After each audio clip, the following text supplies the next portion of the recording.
Hola!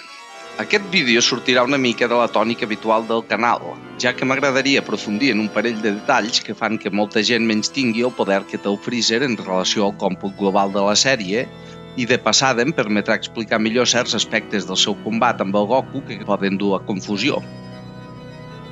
Per anar directes al gra, el gran punt feble del Freezer és la seva supèrbia, que xoca frontalment amb com hauria de ser algú amb les seves característiques de lluitador. I per fer patent fins a quin punt la seva personalitat el perjudica en tots els sentits, analitzaré diferents escenaris del seu combat contra el Goku on aquesta el fa lluitar pitjor del que ho faria qualsevol altre amb una mica més d'experiència en combat real.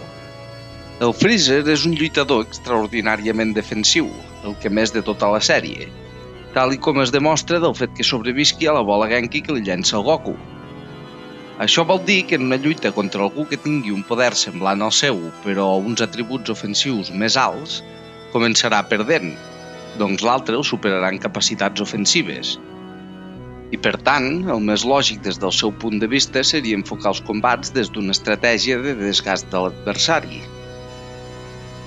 Aquest és el primer cas on es veu clarament com la seva personalitat el perjudica. El Freezer que veiem a Namek és tot el contrari, necessita imposar-se a l'adversari i no suporta no dur la iniciativa del combat. Si algú l'iguala, de seguida es transforma o incrementa el poder per tornar a dominar ell. És a dir, es comporta i actua com si fos algú que destaqués en capacitats ofensives sent el personatge més defensiu de tota la sèrie. Però és que la cosa només comença. Aquesta supèrbia és la mateixa que el porta a no haver entrenat mai, i que per culpa d'això hagi de forçar el cos per fer servir tota la força. I és aquí on la incompatibilitat entre com hauria de lluitar i com ho acaba fent acaba sent total. Amb el desgast de fer servir el 100% de força, el Freezer es cansaria més fent una migdiada en una platja del Carib que el Son Goku lluitant a fons. Si un lluitador de caire defensiu només agafa avantatge a mesura que la lluita s'allarga i la seva defensa ho permet desgastar-se menys, el fet de tenir un desgast constant d'energia nega aquest avantatge totalment. Tota la força que el Freezer no perd perquè aguanta millor que ningú les ferides l'acaba perdent i amb molta més velocitat pel simple fet de voler lluitar seriosament.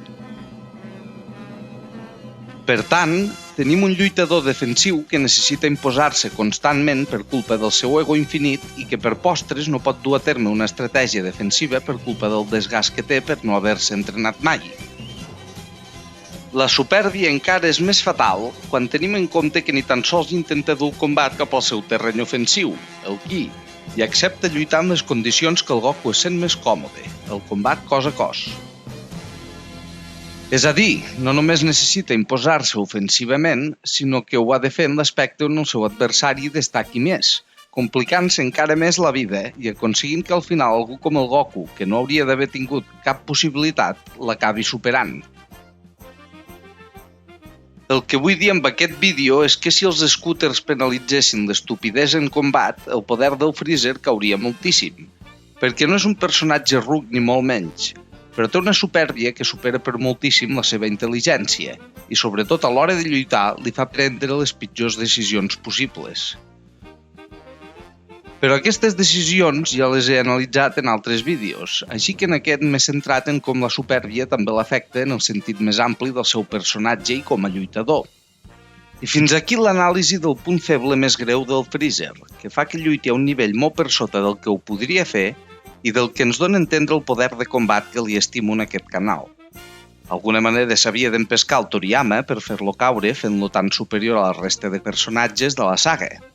I sincerament, que s'aprofités d'un tret de la seva personalitat fins a aquest punt em sembla la millor opció que podria haver triat, doncs fa que la caiguda del Freezer es vegi molt més justificada de cara al lector. Espero que hagueu fruït del vídeo i que ens veiem als propers. Salut!